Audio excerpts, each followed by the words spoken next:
Ma'am, this is business class. Please return to economy. The young flight attendant's voice, clear but cold, echoed through the cabin. Her eyes quickly scanned the elderly woman standing before her, stopping at the faded, old dress that had withstood the test of time.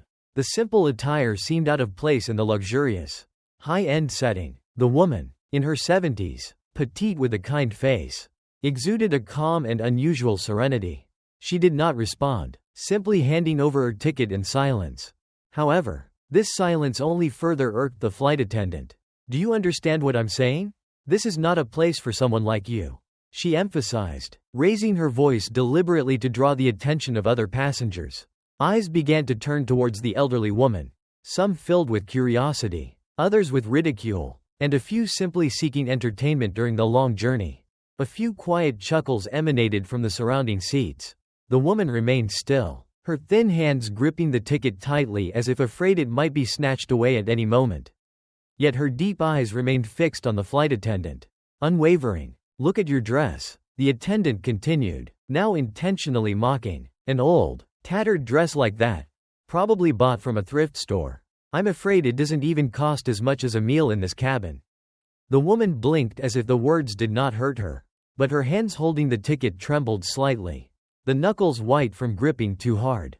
"I'm sorry," she said softly, almost whispering. "I'm just following instructions. This is my seat." The flight attendant narrowed her eyes, sneering. "If you insist on sitting here, I'll have to call the captain to deal with this.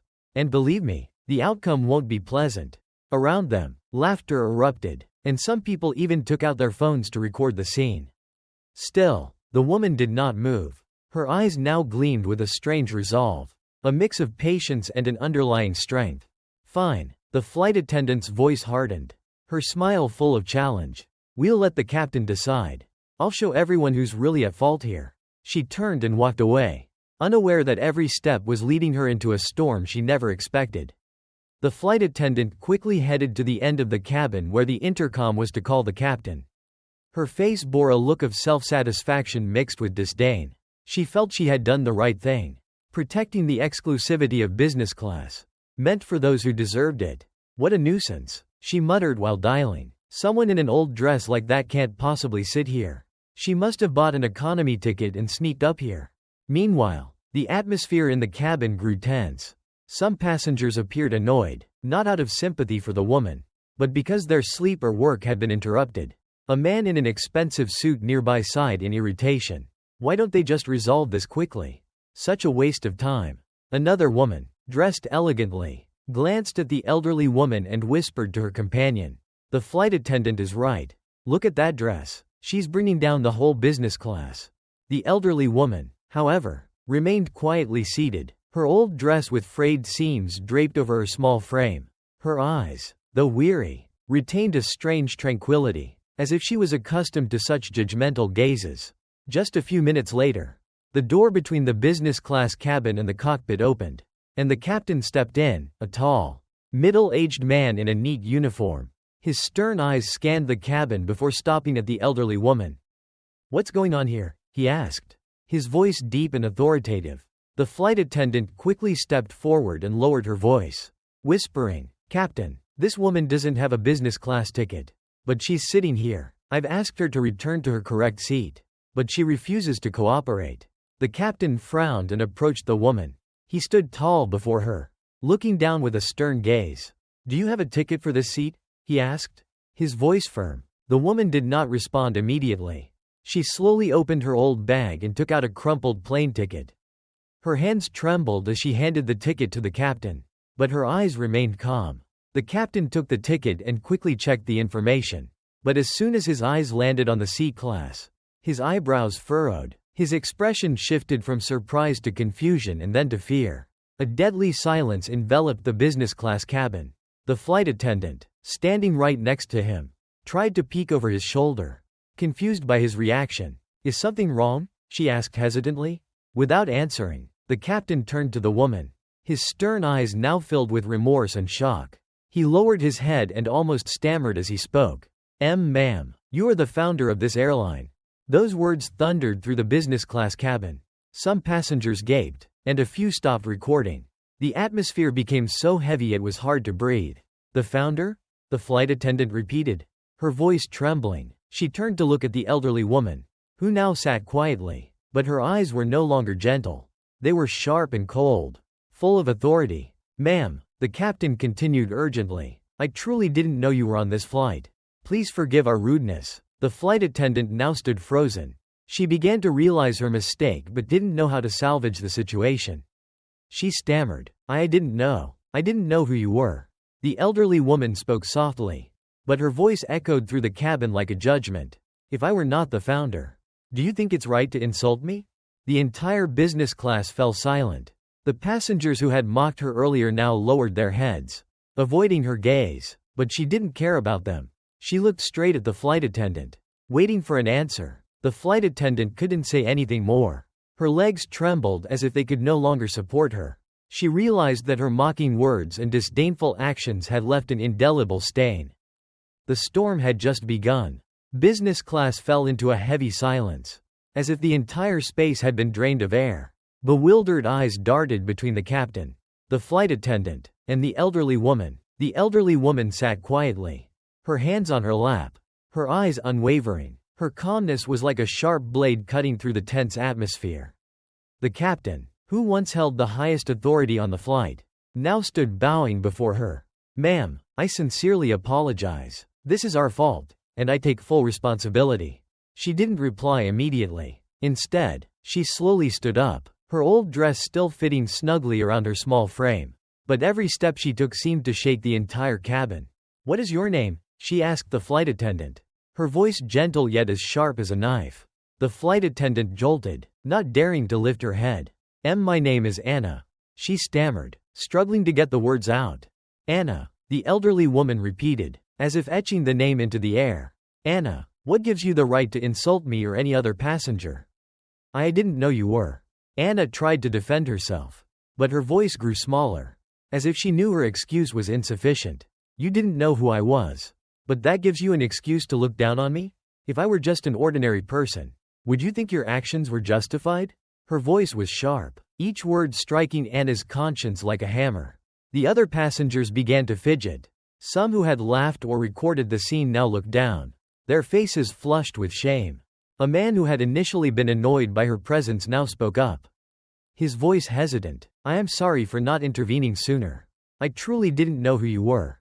The elderly woman turned to him, her eyes softening slightly. "It doesn't matter that you didn't know who I was. What matters is that everyone, whether wearing an old dress or dressed elegantly, deserves the same respect." The man bowed his head, saying nothing more. She turned back to Anna. "How long have you been a flight attendant?" "Almost 3 years, ma'am," Anna stammered. 3 years, she repeated, her voice contemplative. "In those 3 years, how many people like me have you insulted? How many have endured your disdain simply because they didn't fit the image you deemed worthy?" Anna didn't answer, tears streaming down her face. "I'm sorry, ma'am," she choked out, her voice breaking. "I didn't mean to. I didn't think. You didn't think this was wrong. Or you didn't think I would be someone who could make you regret it?" she interrupted, her voice not loud but full of authority, making Anna unable to meet her gaze. The captain interjected, trying to calm the situation. "Ma'am, we will address this immediately.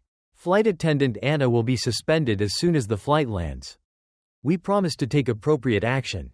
The elderly woman raised her hand to silence him. "It's not just for me that you need to change. What needs to change is the entire way your staff operates and thinks." She turned her gaze to the passengers. Not just Anna but also those who had remained silent or laughed. "We live in a society where it's too easy to judge others by their appearance. But today, I want to remind all of you that respect is not a privilege of the wealthy, the beautiful, or the successful. Respect is a basic right for every human being." The business class cabin fell into an even deeper silence. No one dared to utter a word. What she had just said acted like a mirror reflecting the superficial and selfish nature of those present. The elderly woman slowly returned to her seat, her frail hands gently smoothing the wrinkles of her old dress, worn by the passage of time. Her eyes, still sharp and bright like a small flame, continued to burn quietly, capable of illuminating an entire room. Flight attendant Anna stood frozen, tears streaming down her face. She realized that this storm was far from over and merely marked the beginning of an inevitable change. The captain quickly returned to the cockpit to continue his duties. But before he left, he bowed deeply to the elderly woman. His gesture conveyed both remorse and respect. Anna remained standing, her legs trembling, her eyes filled with tears. She silently watched the small figure of the elderly woman, feeling the power of her presence not in her appearance, but in her calmness and piercing words. Passengers around her remained silent, reflecting on their own actions. After a few minutes, the elderly woman spoke again, her voice soft but commanding. "Anna, I want you to learn from this experience. Not just for me, but for every passenger you will serve in the future.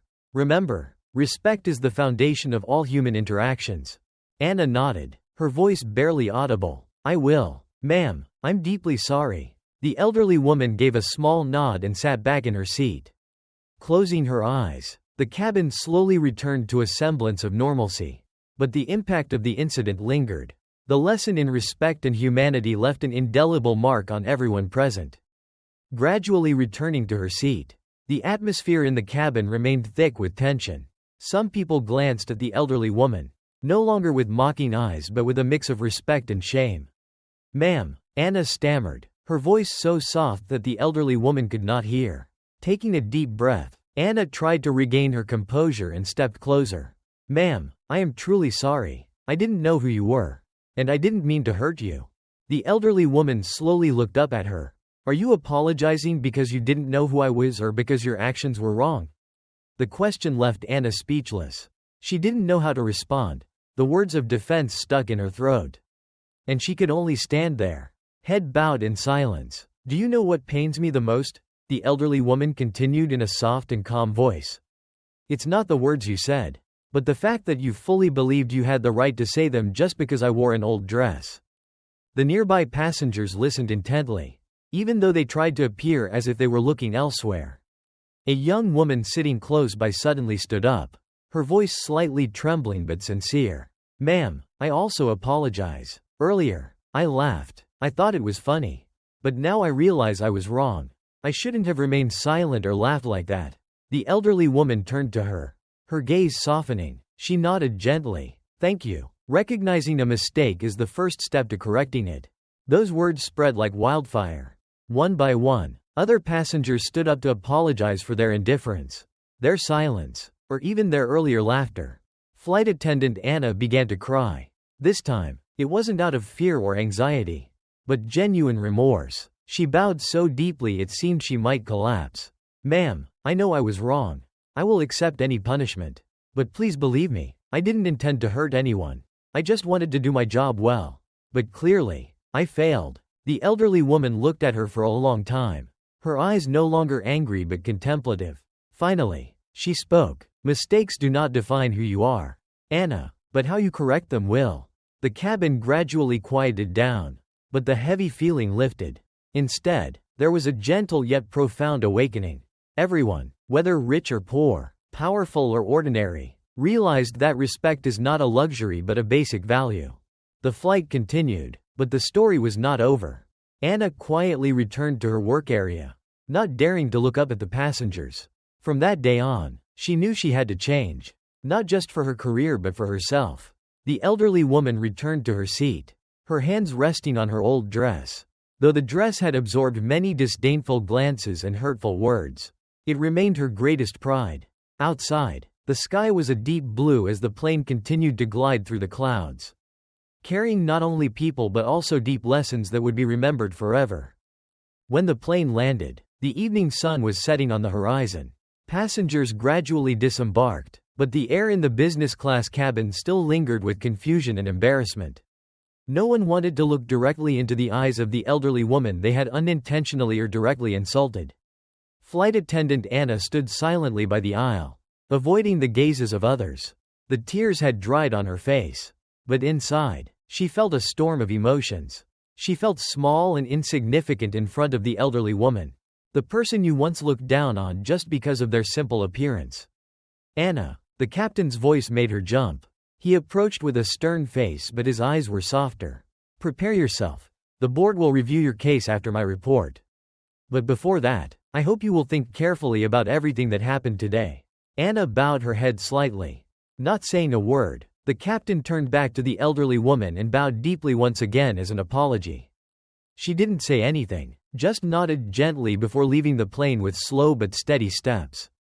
The city was bathed in the bright sunshine of a spring morning. Soft sunlight streamed through the windows of the airline's headquarters. In a spacious office, the elderly woman, Mrs. Hoang Mai, sat at her desk. On the desk was a photo frame holding a picture of the old dress, a symbol of the arduous years she endured to build the airline from scratch. "Ma'am, there's someone waiting outside. She says you invited her today." The secretary's voice came from the door. "Let her in." The door opened and Anna walked in. She was no longer wearing the glamorous flight attendant uniform but a simple outfit instead. Her eyes held both respect and a bit of anxiety as she looked at Mrs. Mai. "Good morning," Anna said softly, bowing her head. Mrs. Mai nodded and pointed to the chair in front of her. "Sit down. I received your letter," Mrs. Mai began, her gaze still gentle but no less stern. "I want to hear from you what you have learned from that day." Anna sat up straight, took a deep breath, and said, "Ma'am, that day was a turning point in my life. At first, I thought the punishment you gave me was unfair. But after reflecting on it, I realized that I had been unfair to many people." She paused, her eyes sad. "I have attended courses on psychology and customer service. I also spent a lot of time volunteering and meeting people who are often judged by society because of their appearance.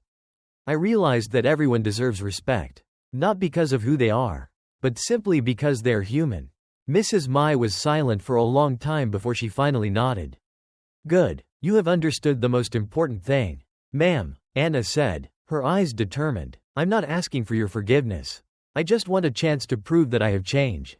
Mrs. Mai looked at her, a slight smile appearing on her face. "You don't need to ask for a chance. The chance has always been in your hands. The important thing is whether you dare to seize it." Anna began participating in the airline's internal training program, becoming an inspiration to new employees. Her stories of arrogance and lessons in humility gradually spread, motivating others to change their perspective on customers and colleagues. Meanwhile, Mrs. Mai continued to lead the airline with a clearer vision than ever. Respect is the core of service. That day, as Anna left Mrs. Mai's office, she stopped in front of the building, looking up at the clear blue sky. She smiled, feeling that her life had truly changed. And from then on, she walked a new path, the path of respect and empathy. The story closes, but the lessons from that fateful flight continue to spread, touching the hearts of many people for years to come.